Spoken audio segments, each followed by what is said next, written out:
Bismillah. Assalamu alaikum, everyone. A very warm welcome to another session of Ask Dr Saleem. In this series, we take your questions, whether they're in Urdu or English, and ask them from Dr. Saleem. You may bring forth any questions that you have regarding Islam, Quran, Hadith, and so on. You can also type your questions in the chat if you haven't done so, or if you don't have a working mic. Otherwise, please raise your hand to ask questions, and they'll be asked in the order that they're received. And so, without any further ado, we'll get started. Our first written question asks, migration mustahib hai? Bismillah ar-Rahman ar-Rahim. If referring to migration, I mean, migration is only something which is recommended, or and at times it becomes compulsory when you are not able to practice religion in the locality or the area that you're living in. For example, you are persecuted and you cannot carry out your basic religious responsibilities.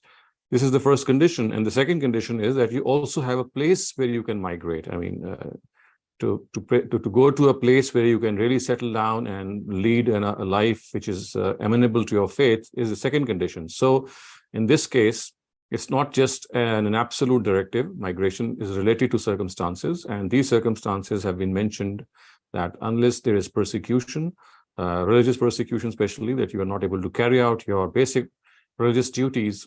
And obviously, if this is the case, then you would look for some other place, but then that place has to be available, viable for you to go there as well. So both these conditions need to be met.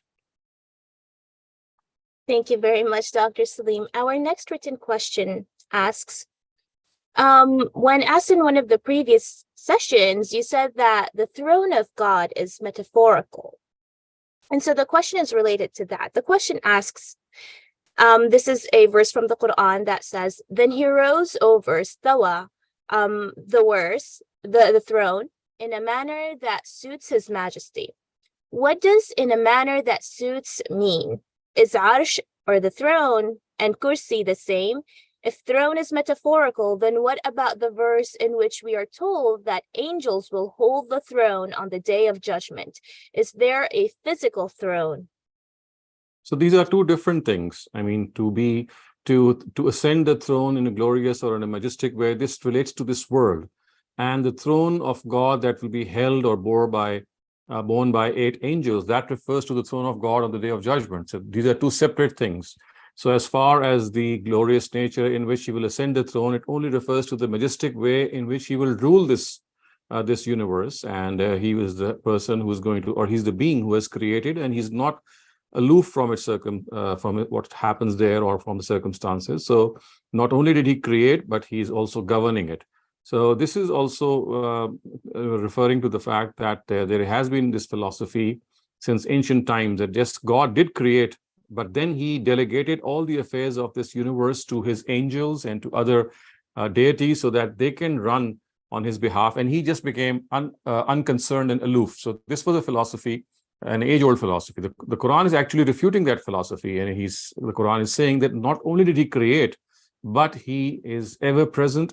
He is governing its affairs. Yes, the angels are deputed certain tasks, but this doesn't mean that he is absent. So he's very much there. He's gloriously and majestically governing this universe. As far as the throne of God is concerned, which is also mentioned in the question, but that, as I said, does not relate to this world. It says that يَحْمِلُ أَرْشَ رَبِّكَ فَوْقَهُمْ يَوْمَئِذٍ ثَمَانِيَةٌ. This is a verse of the Quran which says that on the day of judgment, 8 angels will be carrying the throne of God. So that is something which relates to the land or the territory of the unseen or the time of the unseen. We cannot have any idea of that, but it doesn't relate to any governance or the fact that he is, still there on the throne. So whatever is going to happen in the hereafter, as we know from the Quran, is from amongst the matters of the mutashabihat, which means that we know that this is something that will happen on the day of judgment, but how it will happen, what exactly is the nature of God's throne, how he would be sitting on it, or whatever be the situation at that time, that needs to be seen. Thank you very much, Dr. Saleem. Our next question comes from Shabnam. Shabnam, please go ahead. Thank you, Maria. Sir, मुझे ये पूछना था कि एक common opinion है, traditional understanding कि इंसान अशरफुल मखलूकात है। सर गामदी साहब का व्यू इससे डिफरेंट है और वो कहते हैं कि फरिश्ते और जिन इंसान उनका जो मैटर ऑफ जिससे वो बनाए गए हैं वो बेहतर और डिफरेंट है और वो दोनों मखलूकात हमसे इंसानों से बेहतर है। सर काइंडली मुझे 1 मिनट दीजिएगा। सर मुझे ये बात लगती है कि एंजल्स तो किसी भी तरह हमें कंपेयर नहीं करना चाहिए because they are not passing through the tough test कि हमें उन्हें जन्नत के लिए क्वालिफाई करना है और उनके अंदर from little to no tendency है टू डिसओबे गॉड। तो वो तो इस रेस में बस अल्लाह ने उन्हें एक बनाया हुआ है, पायस एक मखलूक है। और दूसरा जो था अल्लाह ने जो क्वालिफाई करना था जन्नत के लिए उसमें रेस थी ह्यूमंस और जिन्स के दरमियान, तो अल्लाह ने इंसान को कैलिफ बनाया। सर मुझे कोई इशू नहीं है किसी के सुपीरियर या वो होने से, लेकिन मुझे अंडरस्टैंडिंग में थोड़ी मसला है, काइंडली इस पे कुछ गाइड कर दें। Thank you sir. So first of all, I think we need to examine the term Ashraful Makhluqat. It is nowhere mentioned in the Quran or any authentic narrative. This is a concept that is alien to the Quran. So whether human beings are superior to other beings or not, that we shall discuss. I mean, this can be debated and discussed, but nowhere does the Quran say that human beings are the most superior of all his creations. This is a misconception. This is something which has become a cliche. People have just started to use this.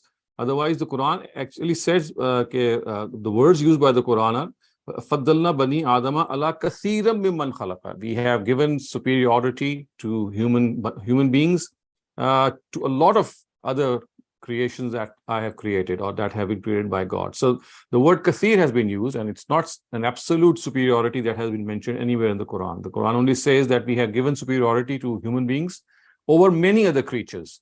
So it's just a general statement.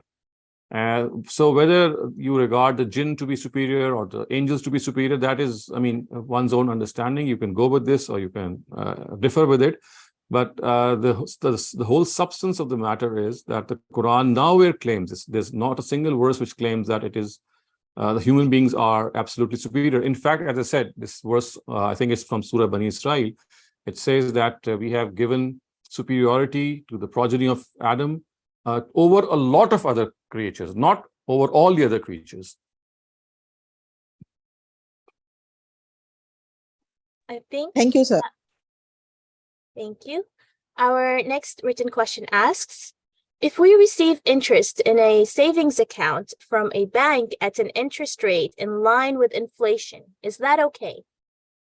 Yes, this is one of the interpretations of our modern scholars, and they think that if the interest they receive is less than the inflation rate, then it is absolutely fine, because as far as the money that you receive is concerned, you have the money has been depreciated because of inflation. So what you're doing is you're just adjusting inflation.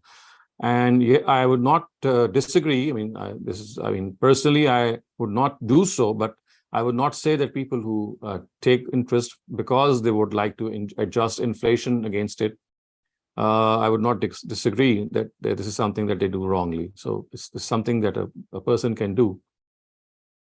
Thank you, Dr. Saleem. The next question is related to that one about the throne. And this one asks, what is the difference between Arsh, throne, and Kursi, and that which are physical and which are metaphorical other than the throne? So the word throne is not used in the Quran. It is just a translation. The words which have been used by the Quran is either al-Kursi and the other one is al-Arsh. So wasi'a kursiyuhu samawati wal ard means that his rule extends over the heavens and the earth. The word kursi here is not used in the meaning of a chair. It's used metaphorically, just as we use the chair metaphorically for the chair which is occupied by the president or the chief or the head of whatever institution that we talk about. So in the Quran, wherever the word kursi is used, I think this is just one place, but where it is used in Surah Baqarah, where it says wasi'a kursiyus samawati wal ard, it just means that his rule extends over heavens and the earth. It is not that physical chair that has been talked about. And similarly, the word throne is also symbolically used for God's power and majesty and governance. It's not used in any physical sense. So these are the only two words which have been used, and we use these linguistic expressions and words to connote power, especially power that relates to governance. Thank you very much, Dr. Saleem. I would also like to once again remind the participants that you may type your question in the chat or raise your hand to ask it yourself. And if you'd like to remain anonymous, you could send your question directly to me instead of to everyone. That way you could ask whatever questions you fancy. So up next we have Muhammad Shaib. Muhammad Shaib, please go ahead. Muhammad Shaib? Okay, they might be having trouble unmuting themselves, so we'll move on to Sattar Ahmed and then come back to Muhammad Shaib. Sattar Ahmed, please go ahead. Assalamu alaikum, Dr. Saab. Walaikum salam. Yeah, so basically my question, it's related to entertainment and stuff, like a lot of TV shows and games and stuff we have out there. A lot of them, they have like characters and stuff depicted as gods and all. And I mean, I read somewhere on like a different site that, you know, because they kind of endorse polytheism and stuff, you shouldn't be indulging in this type of entertainment. But then the thing is like, you know, the whole purpose of this thing is not to promote polytheism of these things. It's just entertainment value. So what's your opinion on this whole thing? I think all such matters carry, both opinions can be adopted. People could think that, well, this is against the spirit of religion and anything as minor as entertainment. If you adopt it, it is just something that we show disrespect to the belief of monotheism. So this is one view that can be adopted. And another view could be that, yes, this is just pure entertainment, and all that you're doing is that you're trying to imitate how people think. It's not that what you think, it's not how people think, or people have written about it, or maybe they have enacted. So it's not that it's you who believe in such things. So I think both opinions have their own weightage, and one should just probably follow one's own conscience in this matter. I mean, there's nothing, there are things in which people can differ, and there are things that reinforce both opinions. So my take in such matters is that we should do what we think is right, and not negate or I would say condemn people who have the opposite opinion. Oh, okay. So like, according to myself, like, you know, the God we believe in, he doesn't like operate this way. And like, if you look at those so-called God characters, they're like just makhluk. And I think the whole essence of shirk is elevating the makhluk to the khalik. So in that case, I mean, from an Islamic perspective, in my opinion, there is no like polytheism in that sense. So it should be as fine. I said, it's a personal choice. It's your personal Okay. choice. You know what polytheism is, and if you're not promoting it in any way, and you think that you're providing entertainment, and this is not undermining the concept of monotheism in any way, I mean, it's a choice that you have to make and justify as well. Okay, and so last part of my, so like, even if it is like polytheism, then just like watching it or anything doesn't like fall into the realm of shirk itself, right? No. Okay. Certainly not. Because you see, it's not just polytheism that you're watching. I mean, look at the Quran; it is full of polytheism. If you talk about polytheism in that way, there's a lot of polytheism. Yes, a lot of criticism on polytheism as well. But you see, portraying polytheism in a book, or maybe in a play, or in any movie, it is basically depiction of the culture and customs and religious rituals of various societies and various peoples. So I think this is merely a depiction, and that in no way entails that you are part of it. Okay. Thank you. Sorry, I was having trouble unmuting myself. Muhammad Shaib, please go ahead. Assalamu alaikum, Dr. Saleem. Thank you. Actually, I have just a follow-up question about the interest or profit given by banks. As you know, there are Islamic banks in certain European countries and in Pakistan as well. So what about the profit given by Islamic banks who declare that they have a Sharia board which makes sure that the business of bank runs according to the principles of Islam. And as you know that the profit given by Islamic banks is more than the inflation rate anyway. So kindly comment on this, please. Thank you. So I think it's a matter of the trust that you have on Islamic banking. I mean, not everyone is required to go and do their research. It's trusting people who say that they are giving you whatever they're giving you in compliance with the Sharia, and you can trust them and just go ahead and have that profit. And on the other hand, there could be people who have maybe researched into the whole business that they say or they claim that this is interest free and they're not giving you interest, it's basically profit. So there could be people who do their research and end up saying that, well, this is dubious. What you say is, I mean, it's just a different name for interest, and what you're giving you is what they're giving you is actually interest. So it depends on the extent of knowledge that you have and how much you can go how far you can go as far as trusting a bank is concerned. So there could be simple and ordinary people who say, well, okay, I don't have the time or maybe the wherewithal to go and find out whether they're lying or not. I would just trust them. And I think this is perfectly fine as well. But there could be people who are like scholarly people, and they think that because they have been asked an opinion, so they'll go deeper down and find out whether what they claim is also what exactly is the situation. So it depends where you place yourself. If you are a person who simply would like to trust what they say, I think that is something that is also has its own, possibility. You can, just trust them and go ahead. And anything which is wrong would then be, they would be held liable for that because you are trusting them and you've made your choice. But as I said, there could be academicians or scholars who might not agree, and you could also ask them in this regard, if in their opinion, this is whatever they say is profit, whether it's really profit or it's interest, and you can trust them as well. So it depends how you take the whole issue. I would leave the choice to the person who's going to make that decision, and I'm just giving you the various options that he has.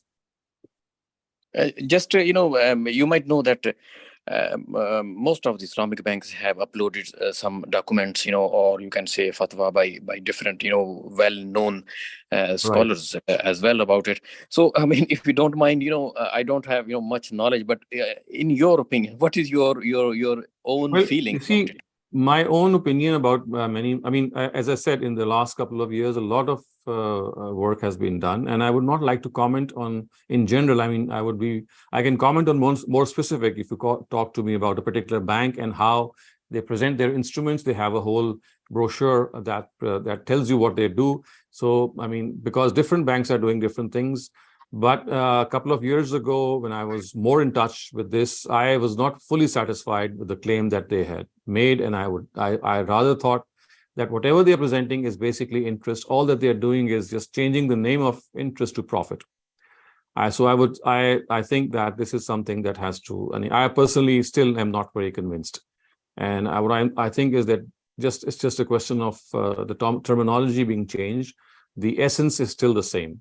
But as I said, things have been improving in the last couple of years, and banks have been alert to this question also, because this is the criticism that they have been facing. So maybe some particular banks have come up with some more different instruments of investment. So as I said, this is just a general comment that I can make, but for a specific comment, I would need to see which particular bank you're referring to and what they actually claim and how I'm able to make sense of that claim. Okay, thank you very much. Maybe in next session, I will ask about the further. Particularly, you might have lived in UK as well. There's a Islamic Bank, Al Rayan Bank, and in Pakistan, Bank Islami, etc. So maybe there are several banks, not just Al Rayan. There are other banks. Yeah. The claim, the CC. This is what they say and what they claim. The thing is that what exactly is the essence of what they say? Are they really true to that essence, or is it something that they are trying to just justify? Thank you very much. Thank you. Thank you, Dr. Saleem. Shabnam, you're up next. Please go ahead. Thank you sir, मुझे ये पूछना था कुछ अर्सा पहले एक और participant ने भी ऐसा ही क्वेश्चन किया था सर कि जब हम होली कुरान पढ़ते हैं तो अगरचे कि वो बिस्मिल्लाहिर्रहमानिर्रहीम से शुरू होता है, लेकिन ओवरऑल लुक में यही फील होता है कि अल्लाह मियां हमें बहुत डरा रहे हैं छोटी छोटी सी बात पे। और sir honestly all my life मुझे ये फीलिंग रही, and it took me years and years कि मैं डेप्थ में जब मैंने स्टडी बहुत हुई है तो मुझे रियलाइज हुआ हाउ मर्सीफुल अल्लाह इज। तो सर आपने ये रिस्पॉन्ड किया था कि ये फर्स्ट एड्रेसेस थे। सर अल्लाह न्यू के वो ये ऑल टाइम्स के लिए प्रिजर्व कर रहा है उस कुरान को, और ऐसे और आजकल के हमारी नई जनरेशन बहुत पुट ऑफ होती है इन चीजों से।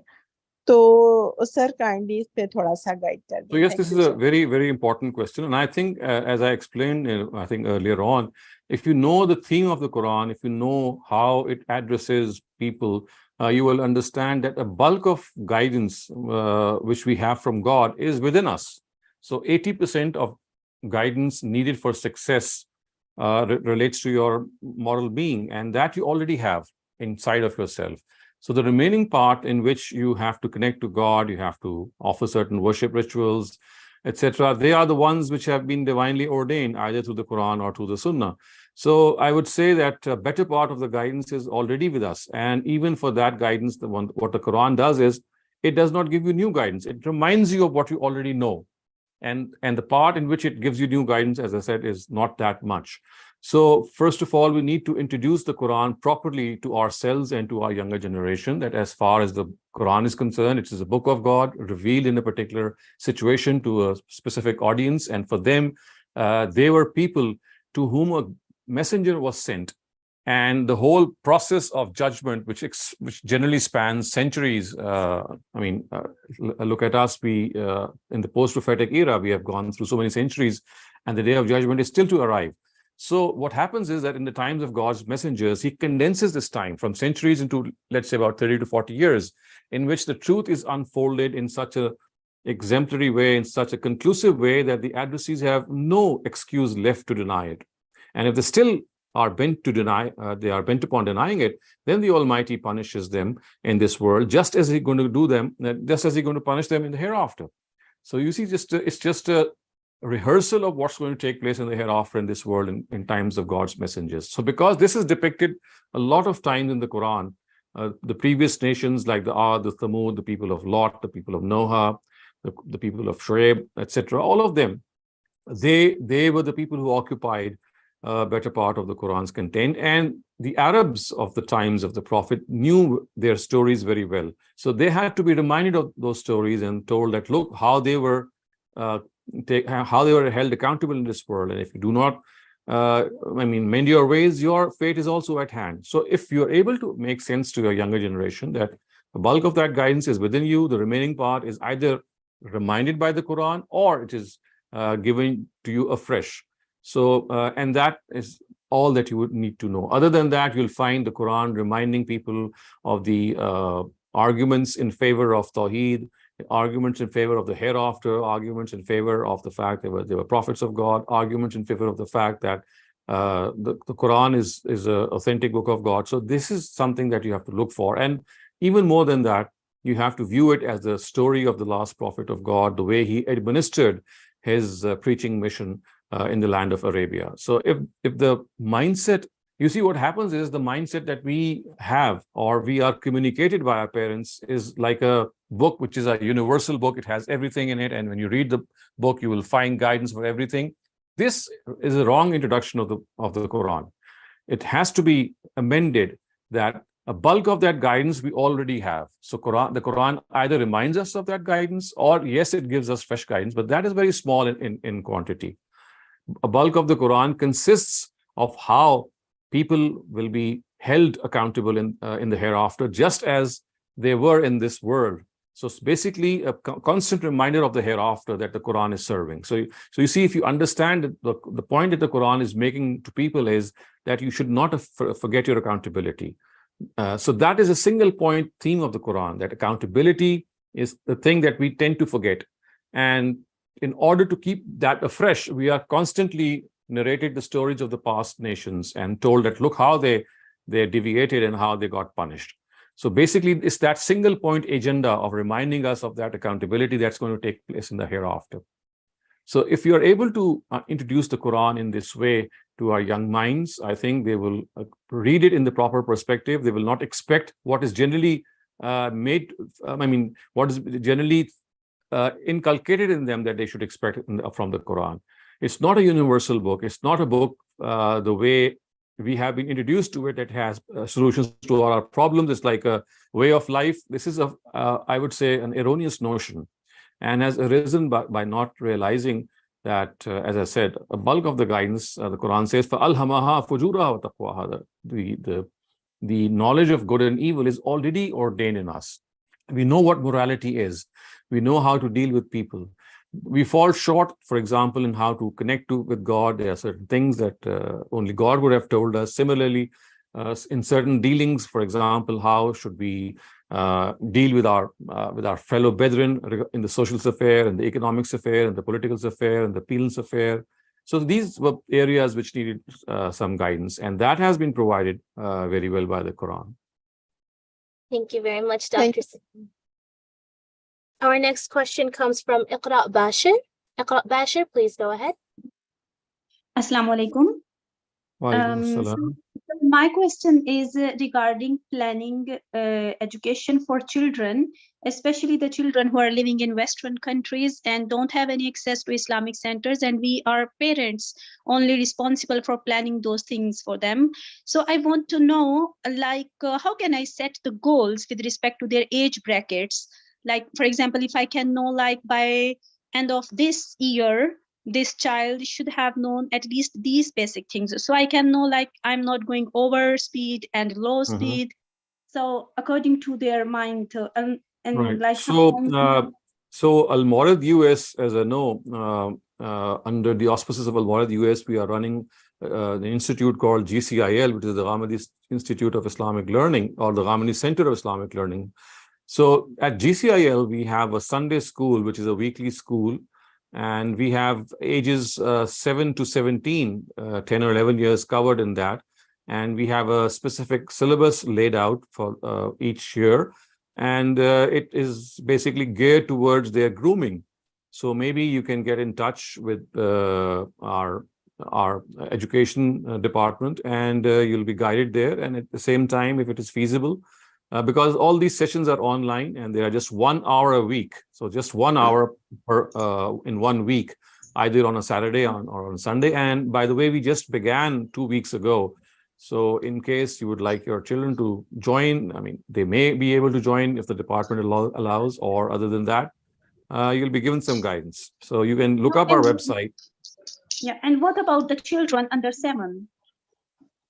So below 7, I think that this is something which is a rather bigger challenge, because young boys and girls, they need to, I think the best education that you can give them is that you become a role model of the ideals that you think that they should follow.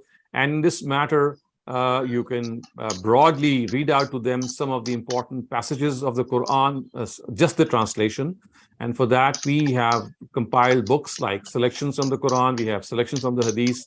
So these are the books from which you can just read out the translation of Hadith literature, of the Quran literature.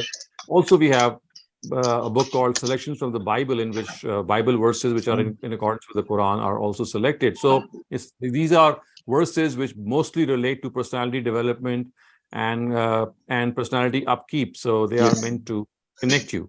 And obviously, the other thing that you can do is teach them the meaning of the prayer or the namaz that they would be offering. Similarly, teach them the meaning of Surah Fatiha, which is something that they offer every day, they read every day. So some thing that you can do in bits and pieces, and other than that, become a role model yourself, so that they can follow you before they join school.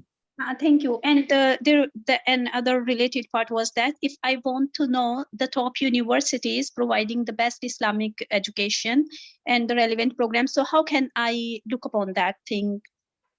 So this is very easy. When the time comes, if your children are presumably very, they're not that old, but when they enter mature age, when they are going to go to the university, so there are a lot of options that you can just know from the internet. So all that you need to do is do a little I mean, just a little research, because every university has a different program, and by the time your children would reach that age in which you need to find out, things would have changed a lot. So unless you have someone that you would like to admit today, for which, as I said, the best thing would be to do a quick internet research on that. Other than that, you just need to wait, because, as I said, things just keep coming up and they get developed. And once they are in that age, I'm sure that will be very easy for them, because many schools, they already have these programs in which they groom the children, they provide them career counseling, and they already tell them, I mean, well before they graduate, that these are the options that they have. Thank you. Thank you very much. Next up, we have Noshad Shafkat. Please go ahead. Yes, Dr. Assalamu alaikum. Wa alaikum assalam. Question about Surah Taha. It is mentioned that when God asked Moses to go to Pharaoh, and he asked him to clear my tongue and open my heart so that I can. He asked for help of his brother Harun, and that was immediately granted. But in the entire episode of Moses being before Pharaoh, even in Surah Mu'min, and there is no mention of Harun at all. What would you think to be the reason for that? Because he asked specifically to strengthen my back, to give me a good support and all. But then when the time came, Harun is not even mentioned. So, Noshad Sahab, this is a very interesting question. I never thought about it. You're absolutely right that the Almighty was asked for the help by Moses of his brother. And the reason that he had asked him was that he's not a huge sermonizer, or not someone who is a good orator. So he said that I would like some orator with me, someone who can really speak well and impress the audience. And the Almighty immediately granted his wish. But yes, throughout the Quran, you don't find Aaron in any way addressing people the way Moses might have thought. So this is a good food for thought that you have given me. Let me think about this question. And I think it's a very, very pertinent and interesting question. And maybe we need to have recourse to the Old Testament also, because I think there are passages in which, if I remember faintly, although not in the Quran, I think there are passages there in which he has spoken. And although he has been framed very badly by the translators of the Torah as the person who was responsible for the polytheism that was committed by the Israelites in the absence of Moses when they started to worship the calf. So the Torah actually ascribes this whole sin to Aaron and says that it was he who initiated this whole thing, and makes him culpable. So other than that, of course, this is something which is entirely wrong, but I do think that there are some passages, but I need to check again. But this is absolutely, I mean, a pertinent question. And to my knowledge, there is not a single passage in the Quran, I think, as you said, which in any way says that Aaron did address the Israelites, or maybe he had an effect on them. So I would like to consult the Old Testament and see, and I'll come back to you on this. Thank you, Dr. Sahab. I'll do that myself too. And anything I get, I will pass on to. Thank you. Thank you. Thank you very much. Thank you very much. Thank you. Saqib Khan, you're up next. Assalamu alaikum. Wa alaikum assalam. Sir मेरा सवाल उर्दू में है, और जवाब भी अगर मुमकिन हो तो उर्दू में दीजिएगा, क्योंकि अंग्रेजी मुझे उस तरह से समझ नहीं आती।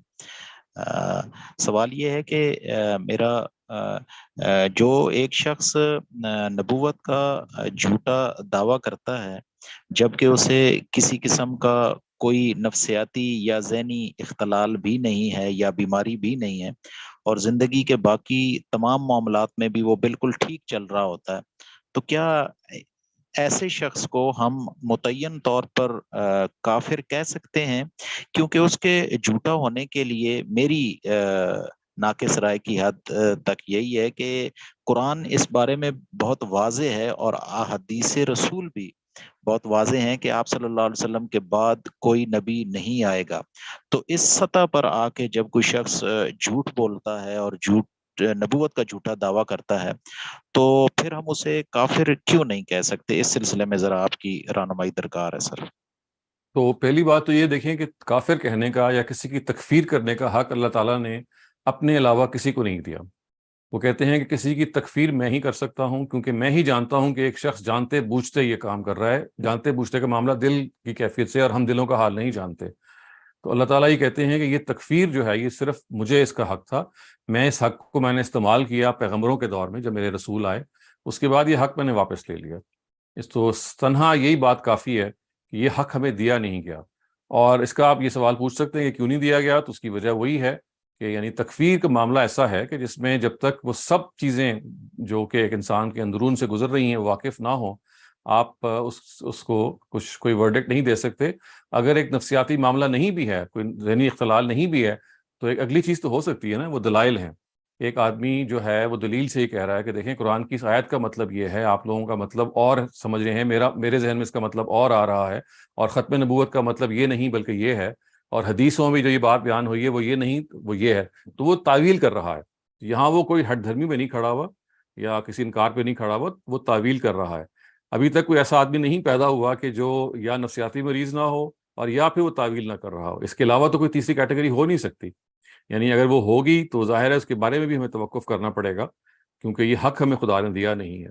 خاص طور سے ان لوگوں کے بارے میں ضرور ذہن میں رکھیے کہ جو اگر ختم نبوت کے عقیدے کے بارے میں کوئی دوسری رائے رکھتے ہیں، وہ کہتے ہیں دیکھیے ہماری رائے یہ ہے کہ اس آیت کا مطلب یہ نہیں بلکہ یہ ہے، تو اب ہم ان سے اختلاف کریں گے، ان کو کہیں گے کہ دیکھیے آپ کی بات کے اندر یہ سکم پایا جاتا ہے، یہ ڈیبیٹ اور ڈسکشن ہوگی، یہ فیصلہ خداوند تعالیٰ ہی کریں گے۔ اگر وہ چاہیں گے، انہوں نے یہ فیصلہ کیا دنیا میں جب ان کے رسول آئے، آج اس فیصلے کو انہوں نے مؤخر کر دیا ہے، رسول اب نہیں آتے، وہ ہم سے کمیونیکیٹ نہیں کرتے اللہ تعالیٰ براہ راست، اس وجہ سے ہم نہیں جان سکتے، اور یہ حق ہمیں دیا ہی نہیں گیا۔ تو اصل بات تو وہی ہے کہ حق ہمیں ہے نہیں۔ سر اصل میں میں اس لیے پوچھ رہا تھا کہ یوٹیوب پہ، سوشل میڈیا پہ کافی خواہ مخواہ کوئی شخص سامنے آتا ہے اور وہ نبوت کا جھوٹا دعویٰ کر دیتا ہے۔ بلکہ پچھلے دنوں تو میں دیکھ رہا تھا کہ ایک عورت نے بھی شاید نبوت کا جھوٹا دعویٰ کیا ہے۔ تو اس سینس میں بات کر رہا تھا کہ ایسے لوگوں کو کیسے ٹیکل کیا جائے پھر؟ اگنور کر دینا چاہیے جی، بلکہ نظر انداز کر دیں، اپنا معاملہ ان کا سپورٹ کریں خدا کے، خدا ان کو دیکھ لے گا۔ ہمیں اس میں کیا کچھ ادا کرنا ہے؟ آپ اگر محکم ہے کہ اللہ تعالیٰ کے رسول نے نہیں آنا، وہ آخری رسول تھے جو چلے گئے، تو یہ آپ اس پہ ڈٹے رہیں اپنے عقیدے پہ۔ کوئی اگر یہ اس طرح کی بات کرتا ہے، آپ تو دیکھیے نا، اس سے کوئی آپ کے کوئی تعلق ہو، آپ اس سے کچھ سمجھ سکیں، سمجھا سکیں، سب نے سمجھانے کی کوئی مجلس ہو۔ ایسا تو نہیں ہوتا، انٹرنیٹ پہ تو بہت ساری خبریں فیک بھی ہوتی ہیں، جو درست ہوتی ہیں وہ بندے آپ کے ایکسیس میں نہیں ہوتے۔ تو بہتر تو یہ ہوتا ہے کہ اس طرح کی چیزوں کو نظر انداز کر دیا جائے۔ کنفیوژن سر یہ تھی کہ جب ہم یعنی کہ مائنر پریمیسز یا میجر پریمیسز قائم کر لیتے ہیں، صغرا اور کبرا، تو پھر ہم کنکلوژن کی طرف کیوں نہیں جاتے؟ نتیجے کی طرف جاتے وقت ہم کیوں چپ ہو جاتے ہیں؟ جبکہ نہیں دیکھیں، یہاں تو ہم چپ نہیں ہوئے، یہاں تو خدا نے اختیار ہی ہمیں دیا نا، جہاں اختیار ہے وہاں تو ہم چپ نہیں ہوں گے۔ صغرا کبرا ہم قائم کریں گے، نتیجہ بھی نکالیں گے، نتیجے کو کمیونیکیٹ بھی کریں گے، لیکن جب اختیار نہیں دیا اللہ میاں نے، وہاں آپ کے پاس نہ صغرا ہے نہ کبرا ہے۔ تو خدا آپ کو یہی کہہ رہے ہیں کہ ختم جو تکفیر کے معاملے میں صغرا کبرا آپ قائم ہی نہیں کر سکتے، چونکہ صغرا اور کبرا انسان کی دل کی کیفیت سے یہاں پہ پھوٹتا ہے کہ وہ اصل میں کس جگہ پہ کھڑا ہوا ہے۔ اور خدا کہتے ہیں کہ وہ میں ہی کر سکتا ہوں، اور وہ میں بھی تب کرتا ہوں کہ جب میں رسول کے ذریعے سے اتمام حجت کر لیتا ہوں۔ یعنی تنہا یہی کافی نہیں ہے کہ کسی کی غلطی یا گمراہی پتہ چل جائے، اس سے آگے بڑھ کے اللہ یہ کہتے ہیں کہ وہ جب مجھے میرے سامنے آ جاتی ہے تو پھر میں اپنے رسول کے ذریعے سے اس سے واضح بھی کرتا ہوں کہ دیکھو یہ آپ غلطی کر رہے ہیں۔ اب بھی اگر وہ ڈٹ جاتا ہے کہ نہیں میں نے نہیں ماننا، پھر خدا کہتے ہیں کہ میں ان کو تکفیر کرتا ہوں۔ تو خدا کا معاملہ تو بہت مختلف ہے کہ وہ غلطی کو بھی دیکھتے ہیں، اور غلطی کے بعد وہ کہتے ہیں تنہائی کافی نہیں ہے، اس کے بعد اس رسول کے ذریعے سے میں اس کی اصلاح کرتا ہوں، اور اس ہر درجے میں اصلاح کرتا ہوں کہ وہ خود گواہ ہوتا ہے کہ بھئی ہاں میں بات سمجھ گیا ہوں۔ قرآن نے جگہ جگہ کہا ہے کہ من بعد ما عرفوا کفروا من بعد عرفوا، انہوں نے انکار کیا، کفر کا ارتکاب کیا ہے جانتے بوجھتے، وہ سمجھ گئے تھے پھر بھی۔ تو یہ جانتے بوجھتے انکار اللہ تعالیٰ کہتے ہیں انسان نہیں جان سکتے۔ انسانوں کا تو معاملہ وہ ہے جو آپ کو پتہ ہے، جو مشہور روایت ہے جس میں ایک صحابی نے ایک دشمن کا سر قلم کر دیا تھا جبکہ اس نے لا الہ پڑھ لیا تھا۔ تو جب یہ خبر نبی صلی اللہ علیہ وسلم کو پہنچی تو آپ بہت ناراض ہوئے۔ تو آپ نے کہا کہ حل شککت عن قلبہ، کیا تم نے اس کا دل چیر لیا تھا؟ یعنی اس نے تو یہ کہا تھا نا کہ اس نے کلمہ پڑھا ہے اپنی جان بچانے کے لیے۔ پیغمبر نے یہ کہا کہ دیکھو 1% بھی تو چانس ہو سکتا ہے کہ اس نے حقیقی طور پہ پڑھا ہو, تم دل میں تو اتر کے نہیں چلے گئے تھے کہ جان لو کہ اس نے دل سے کیا یا نہیں کیا. تو دل کا معاملہ ہوتا ہے یہ اصل میں, کہ انسان اندر سے کیسا ہے. تو خدا کہتے ہیں وہ معاملہ میں ہی جانتا ہوں, میرا پیغمبر بھی نہیں جانتا. تو یہ اس درجے کی چیز ہے جس کو ہمیں سمجھنا چاہیے. چونکہ ہم عام طور سے اس سے واقف نہیں ہوتے تو ہم بڑی آسانی کے ساتھ دوسرے آدمی کو کافر قرار دے دیتے ہیں. تو یہ حق ہمیں دیا نہیں گیا. خدا کہتا ہے یہ میرا رائٹ ہے کیونکہ اس کے بارے میں ڈیٹا میں ہی جان سکتا ہوں, انسانی طور پہ ڈیٹا اویلیبل ہی نہیں ہے اس کے لیے. یہ ماشاءاللہ سر بہت زبردست طریقے سے آپ نے یقین کیجئے کہ ایک طرح سے کنفیوژن جو کافی عرصے سے میرے ذہن میں تھی وہ کافی حد تک میری دور ہوئی ہے. اللہ تعالیٰ جزائے خیر عطا فرمائے. مزید کوئی کنفیوژن ہوئی تو میں سوال انشاءاللہ کروں گا سر پھر آپ سے. ضرور. Thank you very much. Our next question is a chat question that asks, what is the reality of mubahala, where Prophet took his daughter and her sons to mubahala with Christians? Are Ahlul Bayt daughter of wives? Ahlul Bayt just refer to the wives, not the daughters, but the mubahala which is mentioned in the Quran, it says فَقُلْ تَعَالُوا نَدْعُوا أَبْنَاءَنَا وَأَبْنَاءَكُمْ وَنِسَاءَنَا وَنِسَاءَكُمْ وَأَنفُسَنَا وَأَنفُسَكُمْ. It says that, well, this is what, if you still reject the Almighty, then let us bring our women and your women, nisa'ana wa nisa'akum wa anfusana wa anfusakum, ourselves and yourselves, and then just we say let the curse of God be on those who are lying. So this is what is mentioned in the Quran. Whether it actually took place or not, I mean, it's all history, and there are not very certain accounts whether this took place or not. And in all probability, it didn't take place. So this is just a threat which is mentioned in the Quran, that if this is what they are doing, then let us proceed and indulge in this mubahala. Thank you, Dr. Saleem. Asif Ali, you're up next. Please go ahead. Assalamu alaikum, Dr. Saab. سر میں اپنا سوال اردو میں پوچھتا ہوں, آپ بے شک اس کا جواب انگریزی میں دے دیجیے گا. اہل سنت جماعت یا جو ٹریڈیشنل جو جتنی بھی مسلمانوں کے فرقے یا جماعتیں ہیں, ان کا یہ ایک دین کا جو ماخذ ہے اس کے بارے میں ایک چیز ہے کہ جی کہ قرآن, سنت, اجماع اور قیاس. تو یہ جب حدیث یعنی ہسٹوریکل رپورٹس یا حدیث کی بات ہوتی ہے تو سنت اور حدیث میں بہت سارے جو علماء ہیں وہ کوئی زیادہ فرق نہیں کرتے, یا جماعتیں کوئی زیادہ فرق نہیں کرتے, جیسے اہل حدیث جماعت ہے یا اور بہت ساری ایسی ہیں. تو یہ جو نتیجہ ہم نکلتا ہے کہ جی ماخذ دین کا رسول اللہ, تنہا ماخذ رسول اللہ کی ذات ہے. تو اگر اس کو ہم یہ بدلیں کہ تنہا ماخذ تو رسول اللہ کا جو رول ہے, یعنی ان کا جو کردار ہے وہ میسنجر کا ہے نہ کہ ماخذ کا ہے, تو ڈیفینیٹلی اس میں ہم پھر قرآن کی طرف آئیں گے, اور قرآن میں آپ کو پتہ ہے کہ پھر وہی ایک سورس بن جائے گا, اور حدیث اور اس سے ریلیٹڈ جتنے بھی اختلافات ہیں اور جو دین نکالا جاتا ہے حدیثوں سے یا ہسٹوریکل رپورٹ سے, اس کا بھی کافی حد تک مطلب اس میں کمی آ جائے گی. تو اس کے بارے میں آپ کا کیا خیال ہے کہ what you're referring to a change in terminology, if I understand correctly? مطلب چینج ان ٹرمینالوجی, مطلب ہم تنہا جو دین کا ماخذ ہے وہ اگر قرآن کو سمجھیں بجائے رسول اللہ کی ذات کے, کیونکہ حدیث میں تو ہمیں کوئی نیا دین تو نہیں آ رہا, تو سنت جو تو صرف پریکٹسز ہیں جو ٹھیک ہے وہ, تو پھر اس کو ہم کس جگہ پر رکھیں گے. تو مطلب میں یہ کہہ رہا ہوں کہ terminology. I understand. So you see, I mean, we have to understand that the Quran was not given to us directly. We are not the recipients of the Quran. So if there is to be a source, it should be, I mean, the source from where we have received this guidance. So the Quran itself has been given to us by the Almighty, by the Prophet himself. So the Almighty has given the Quran to us through the Prophet himself. So the person of the Prophet cannot be subtracted from this definition. Yes, he could have been subtracted had the Quran been revealed directly on earth and there would be in a book placed in front of us. We could have said that, well, this is now the source of religion because this is how God has sent it down. This the Almighty did not do. So he sent a person, a human being, he gave him guidance, and the guidance was of two categories. One related to certain words which formalize in the form of scripture. The other related to certain practices which formalize in the form of the sunnah. So you see, without the Sunnah being present, you just couldn't have the practices.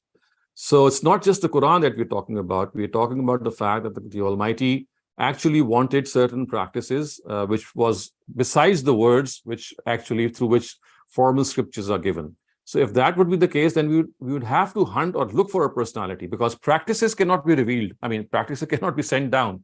There has to be some person who portrays those practices. So that is why we have to go back to the origin, and that is, where did we receive those practices and where did we receive those oral words?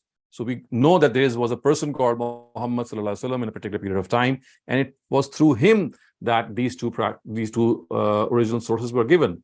The confusion has been arisen because of not understanding some of the allied parts, and that is when the Prophet was asked certain questions about these two sources, or maybe asked how he would interpret certain verses of the Quran, or maybe how he would follow certain parts of religion. So that is a perspective that we have to understand, that the Quran and the Sunnah was divinely revealed, and then the Prophet acted upon that Sunnah and the Quran as well, or followed that Quran and Sunnah. And through that practical example, he answered certain questions, he raised certain questions, he commented. And through that, when people thought that, well, they are getting a wealth of information, and it became a historical record, so people said, well, this is what we have heard from the Prophet. These are his conversations. So we are just saving those conversations. So if you place things in their right perspective, I don't think this confusion results. The only thing is that because we don't place things in their right perspective and we mix up all things, that is why this confusion has arisen. Otherwise, you see, if the hadith had been something of divine origin, then the Prophet was bound.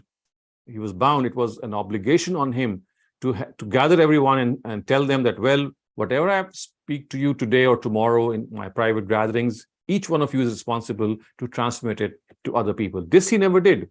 It was basically an effort made by the Sahaba. They thought that they had heard good conversations, they had heard a lot of wisdom, pearls of wisdom, in fact, and so why not share them with others? So this was an exercise which was, I can say that the origin of this exercise rests with the Sahaba, whereas the origin of the Quran and Sunnah rests with Prophet Muhammad and ultimately with God. So for those two sources, everyone was liable to have been communicated those two sources.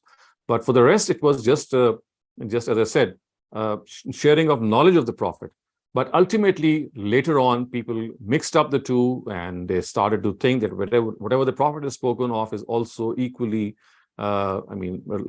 equal in status, at least, as you have said. Some groups too, they go as far as equating it to the Quran. And this is just a misconception that has arisen by not placing these sources in their proper perspectives. तो सुन्नत में sir सिर्फ practices हैं, और हदीस में सुन्नत, तो फिर इसका मतलब है कि कुरान के अलावा भी एक हमारे पास माखज़ है और वो सुन्नत है। लेकिन जो हदीस है उसमें भी जब सवाल पूछा जा रहा है रसूल अल्लाह से और वो उसका जवाब दे रहे हैं, तो वो भी तो असूल का इतलाक है, तो वो प्रैक्टिसेस नहीं है। So you see, practices means that you are transmitting it by following them. For example, one example of the practice is the prayer or the fast. You are observing the prayer, you're offering the prayer, you are observing the fast, you are doing the Hajj. So when we look upon practices, they actually refer to things that we do practically. So when we pray 5 times a day, we are doing something practically.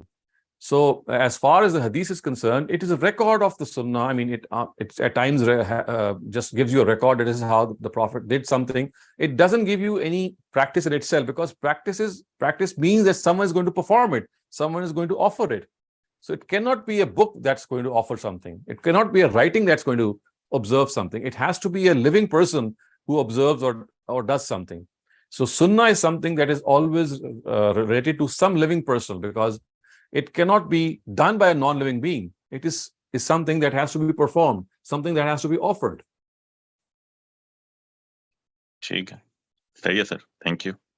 Thank you very much, Dr. Saleem. Since we're running out of time for this session, we only have another 12 minutes remaining. I'd request the remaining participants to keep their questions concise. Rafia Khwaja, you're up next. Please go ahead. Dr. Shalem. Doctor साहब, मेरा सवाल यह है कि कई दफा जब मैं सुबह उठती हूँ फजर के लिए, तो जरा देर हो जाती है. So when I look at the time, sometimes I find कि 3 मिनट रह गए. या 4 मिनट रह गए, and I'm not very sure कि उस वक्त can I say the Fajr prayers or should I wait till the sun rises? So this has Well, happened if you even can, today. There were only right, 3 minutes left. I understand. So, well, when you are sure that you can offer the first rakat before the sun rises, you can go ahead. If the first rakat can be offered before the sunrise. If this next rakat falls during the time of sunrise, it is fine. And also, I would like to communicate this fact that most calculations that have been done today and they are circulating, they are not very accurate, and they were made 100 years ago in many parts, especially if I can talk about the subcontinent. So a lot of prayer timings, if you're talking about a subcontinent, are exactly not the same as the sun. The sun has, I mean, in 100 years, the rotation of the earth and some of the other things have changed. But if you're living in some other part of the world, then yes, you just follow the charts that you can find on your internet. And in that case, if you're able to calculate that you can offer the first rakat within those 3 minutes, then it is fine. I see. But जैसे आज मैंने दोनों रकात 3 minute थे तो मैंने जरा जल्दी में पढ़ ली, so that is okay. That is fine. That is fine. Yeah, I see. It has to be within that time. Within the time, the first rakat, just the first rakat. Even if you are able to relegate the second rakat in the time when the sun is rising, that is fine, as long as you are able to get one rakat before sunrise. Because I don't put an alarm और मेरे साथ बहुत दफा हो रहा है, so at least I am able to say it. Right. So my suggestion would be that you start using the alarm and set up 3 or 4 alarms.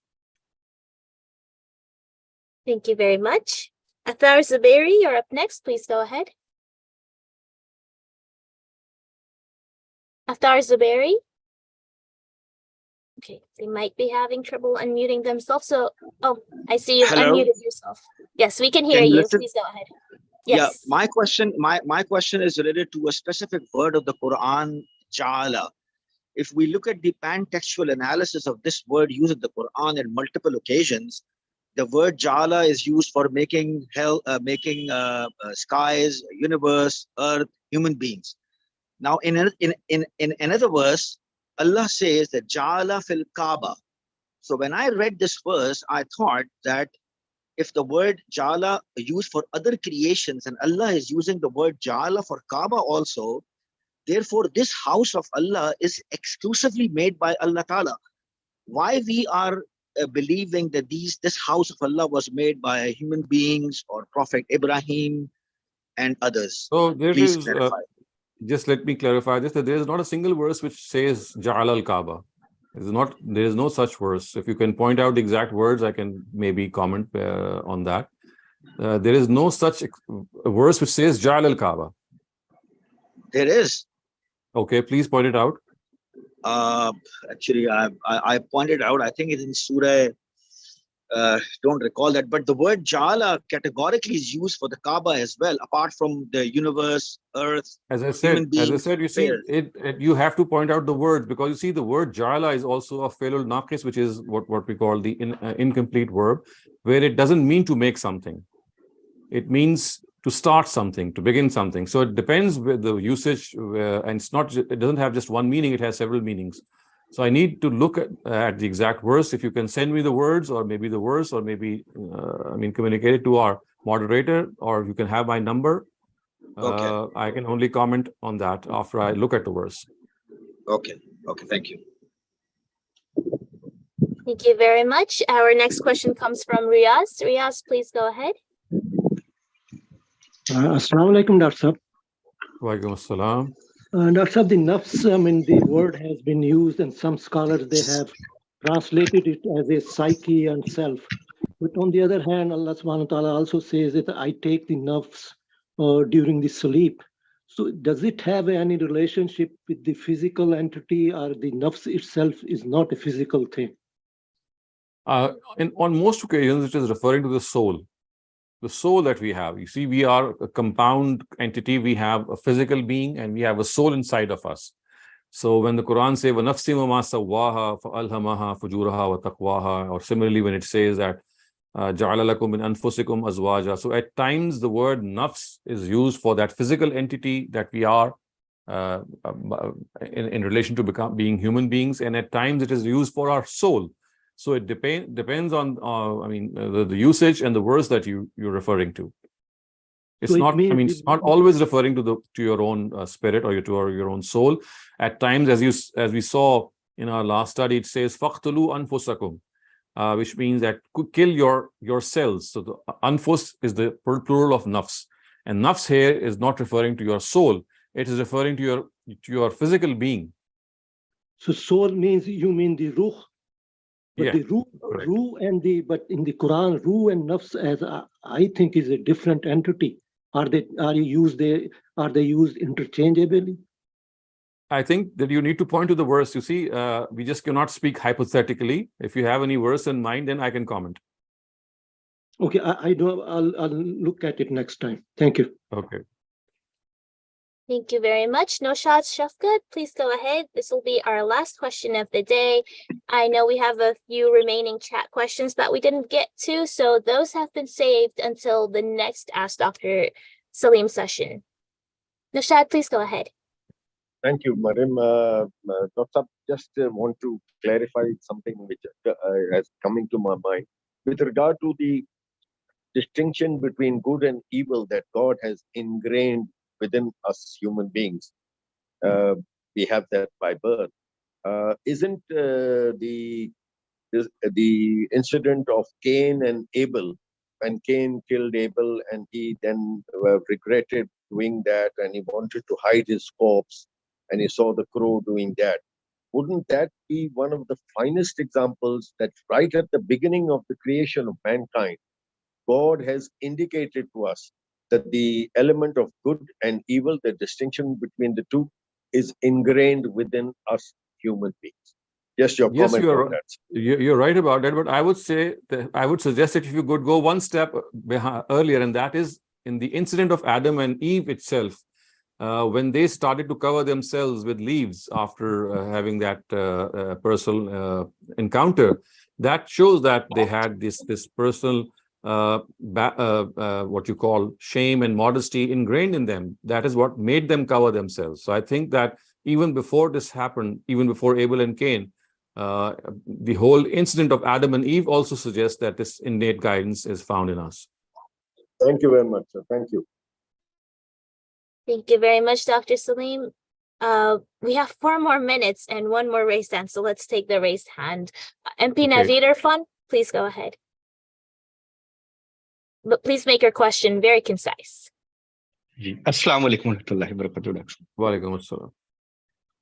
Doctor साहब, मेरा सवाल है, जो ज़कात के जो 5%, 10% और 20% जो ये परसेंटेज है, तो हम तो सिर्फ 2.5% से वाकिफ थे, तो इसका सोर्स क्या है? मतलब ये किस तरह से पता चला है?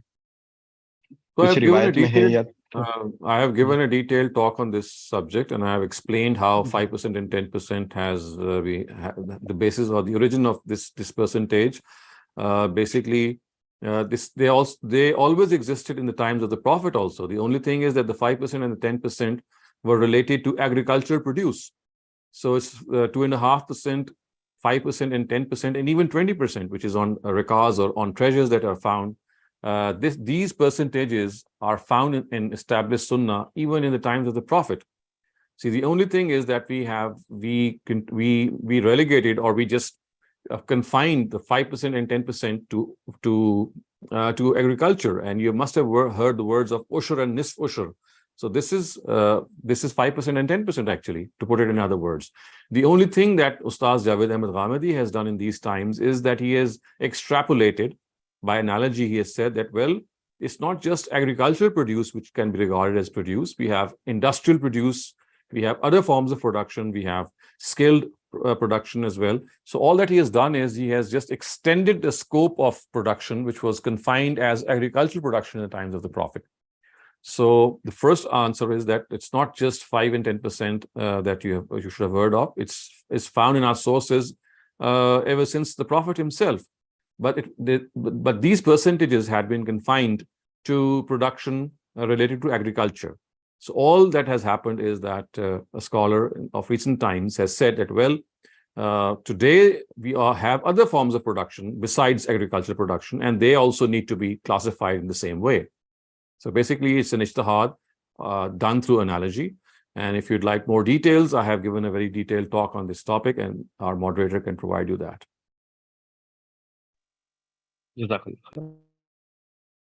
Thank you very much, Dr. Saleem.